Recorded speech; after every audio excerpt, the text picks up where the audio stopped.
Pada hari keempat retret kepala daerah di Magelang, Jawa Tengah terlihat semakin banyak kepala daerah dari PDI Perjuangan yang akhirnya tiba di lokasi retret. Salah satu politikus senior PDI Perjuangan yang merupakan Gubernur Jakarta, Pramono Anung, menyatakan bahwa dirinya bersama sejumlah kepala daerah PDI Perjuangan tetap berkomunikasi dengan Megawati untuk hadir meski belum ada perubahan instruksi penundaan retret Magelang. Lalu benarkah ada perlawanan dari kepala daerah PDI Perjuangan atas instruksi Megawati tersebut? Kami akan membahasnya bersama dengan analis politik Carta Politika Yunarto Wijaya. Selamat sore Mas Toto. Selamat sore Zulfia. Baik. Mas Toto, tadi kita sudah dengar dari Bang Andreas bahwa sebetulnya belum ada pencabutan instruksi Ibu Mega untuk menunda para kepala daerah PDI Perjuangan untuk hadir. Tapi semakin kesini semakin banyak yang hadir termasuk Mas Pram. Apakah artinya sudah mulai ada yang melawan instruksi Bu Mega atau bagaimana Mas Toto Anda membacanya? Ya, sampai sekarang sih saya belum pernah mendengar statement dari teman-teman PDI Perjuangan yang hadir itu menggunakan kalimat bahwa mereka tidak mengikuti instruksi Ibu Ketua Umum. Saya pikir puncaknya tadi ya, Mas Pram ini kan katakanlah orang dekatnya Ibu Mega, lalu kemudian juga politisi senior dan sangat banyak disorot oleh media. Ada statement yang memang menarik. Di satu sisi Mas Pram mengatakan saya akan mengikuti retret sesuai dengan yang diinstruksikan oleh pemerintah pusat, dalam hal ini Kemendagri, Presiden melalui Kemendagri. Di sisi lain, Mas Pram juga mengatakan saya tetap intens atau saya tetap berkomunikasi dengan Ibu Mega. Artinya kan ini bisa ditangkap dari luar bahwa ini sepengetahuan Ibu Mega. Saya mencoba melihat ini dalam dua spekulasi ya. Spekulasi yang pertama kan kalau terkait dengan apa yang dikeluarkan dalam instruksi surat Megawati Soekarno Putri, itu seakan-akan seperti yang ramai dibicarakan di sosmed, para netizen atau perbincangan di warung kopi, bahwa ini misalnya bentuk boikot atau upaya untuk melakukan barter politik terkait dengan ditahannya Sekjen PDI Perjuangan, Mas Hasto. Kalau betul itu yang terjadi, saya sudah pernah mengatakan ini jelas instruksi yang salah.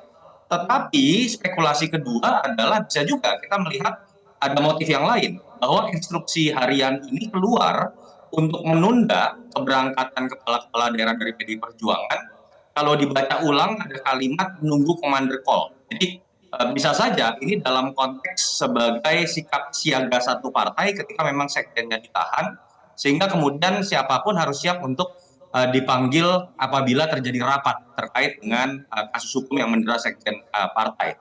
Dan bagaimana kita menerka apa kemungkinan pertama atau kemungkinan kedua? Kalau kemungkinan pertama menurut saya jelas salah. Kemungkinan kedua menurut saya masih bisa diterima dengan catatan bahwa kemudian sebetulnya PDI Perjuangan memperbolehkan kadernya untuk tetap ikut. Dan itu kan terlihat bahwa kadernya ada yang hari pertama, ada yang hari kedua, dan yang terakhir tadi kan kita tahu Mas Pramono Anung ya, karena kalau kita coba analogikan dalam konteks commander call untuk kemudian ikut rapat, lalu ikut diskusi terkait dengan kondisi siaga satu partai dengan ditahannya Mas Hasto, Mas Pram salah satu yang menurut saya memang mungkin akan paling terakhir baru bisa ikut dalam retret di Magelang ini. Dan mungkin akan bisa kita nilai Zilvia ke depan apakah betul ini boikot atau sebetulnya hanya menunda. Kalau nanti keluar instruksi berikutnya, saya nggak tahu apakah akan instruksi berikutnya atau keputusan partai ataupun bentuknya. Kalau diperbolehkan ikut dalam gelombang kedua, artinya ini bukan boikot. Ini hanyalah sebuah penundaan mengingat memang partai sedang dalam kondisi siaga satu. Itu yang saya coba lihat dengan dua kemungkinan yang ada. Dengan simbol kehadiran Mas Pram ya, terutama Mas Toto, apakah itu berarti sebetulnya Bu Mega sudah melunak? Iya, entah melunak atau yang kita yang belum bisa mengartikan bahwa instruksi yang keluar itu adalah bukan memboikot, tapi hanya menunda dan mungkin meminta, ini spekulasi saya ya, meminta sebagian kader untuk kemudian ikut rapat dalam konteks menyikapi apa yang terjadi dengan Sekjen PDI Perjuangan. Itulah yang tadi saya sebutkan, kenapa sih Mas Pram terakhir baru muncul di retret Magelang ini, tanda kutipnya kloter terakhir, karena ya kalau betul dibutuhkan dalam konteks partai siaga satu untuk rapat dengan Ibu Mega ataupun DPP, Mas Pram ini politisi paling senior antara semua kader-kader PDI Perjuangan yang jadi kepala daerah dan politisi yang mungkin bisa dianggap paling dekat dengan Ibu Mega.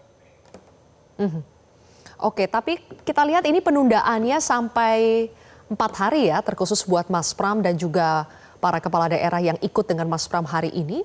Penundaannya sampai 4 hari. Kemudian sepanjang 4 hari kita lihat para pentolan PDI Perjuangan ini bolak-balik juga ke Teguh Umar.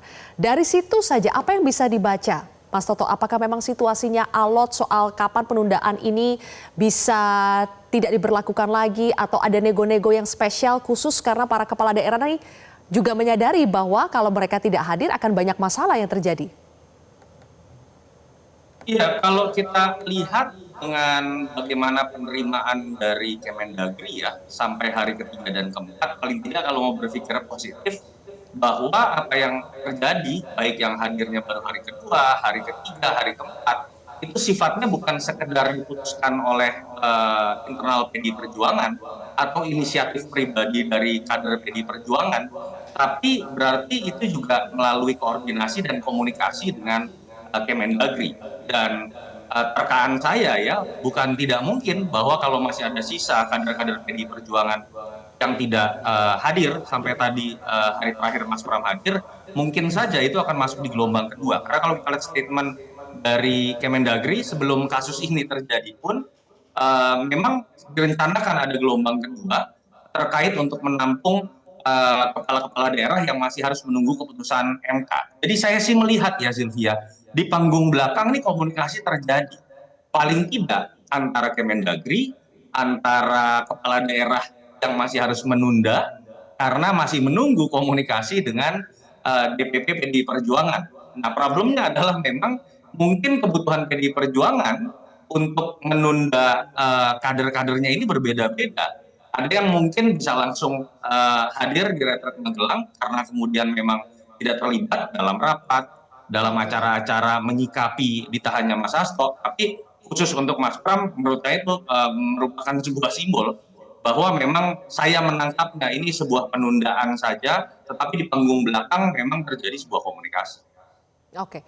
Intinya Mas Toto, apakah sebetulnya Mas Pram, katakanlah Mas Pram berhasil melobi atau mencapai kesepakatan lah dengan Bu Mega. Jadi intinya tidak mungkin Mas Pram hadir di Akmil Magelang tanpa restu Bu Mega. Saya hanya berani mengatakan bahwa sepengetahuan saya dan saya cukup dekat dengan Mas Pram pasti sudah melalui sebuah komunikasi. Baik itu dengan Ibu Mega, baik itu dengan Kemendagri dan semua stakeholder yang ada. Karena beliau memang seringkali kan dianggap menjadi jembatan, termasuk antara hubungan Ibu Mega dengan Pak Prabowo.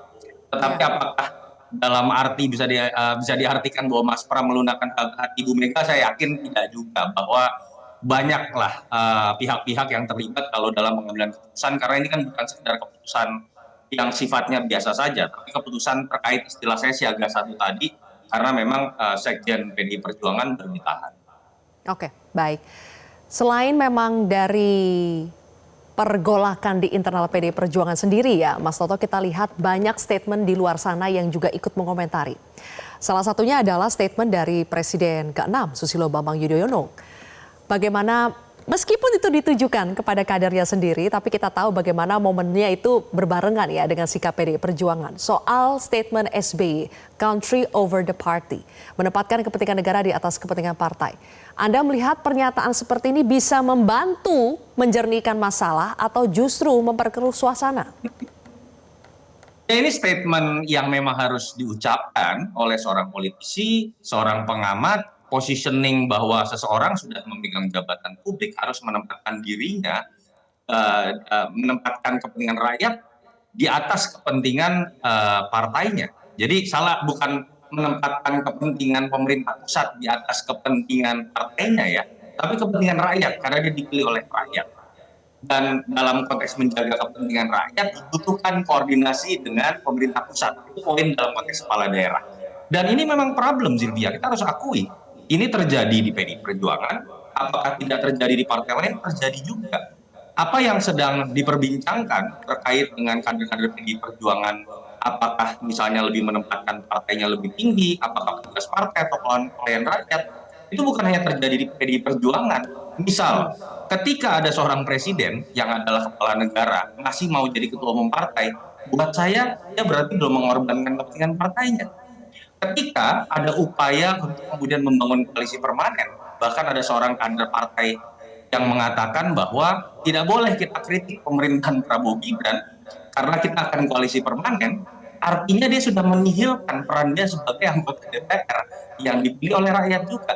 Jadi ini problem di semua partai, tetapi memang kenapa banyak lebih dialamatkan kepada teman-teman PDI Perjuangan, karena PDI Perjuangan ini dengan eksplisit menggunakan bahasa petugas partai yang akhirnya seringkali dibentrokan.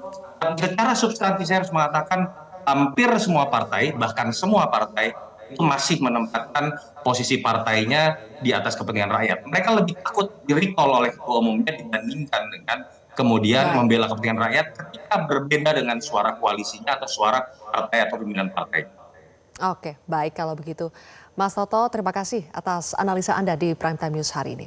Jelajahi cara baru mendapatkan informasi. Download Metro TV Extend sekarang.